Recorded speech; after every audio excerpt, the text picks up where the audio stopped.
Well, Stevensville still has a mayor, but it's lost half the town council.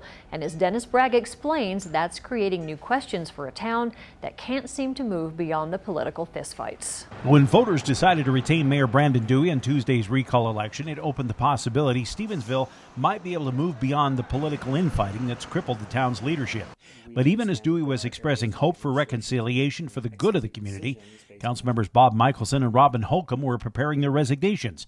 And as that news was breaking Thursday afternoon, I asked Holcomb why. It's been everything that's been happening since he's been in that chair.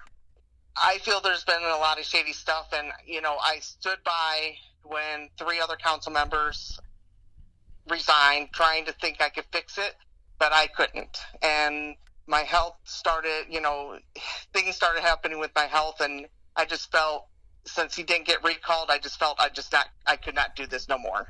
Holcomb had been the one constant on the council, serving for 11 years under various mayors, even sticking it out during last year's surreal situation where she was the only council member left during another round of resignations.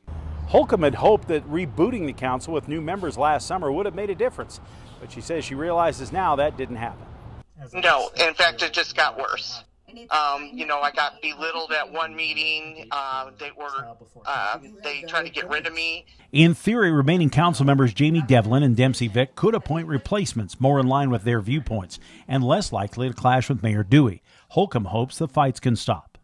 I just hope things can get somewhat back to normal. There's been so much division and hatred in the last 3 years that I'm hoping that we could get past this. For her part, Holcomb says she's grateful and appreciative for the chance people gave her to serve. Trusting me that I would do the right thing for this town and allowing me to be their voice, and I apologize that I can no longer do it. In Stevensville, Dennis Bragg, MTN News. Dennis tells us the council is set to discuss Michelson's conduct Thursday, a dispute boiling for months now, and also policies about council conduct. However, that could morph into a discussion about how to fill those council vacancies instead.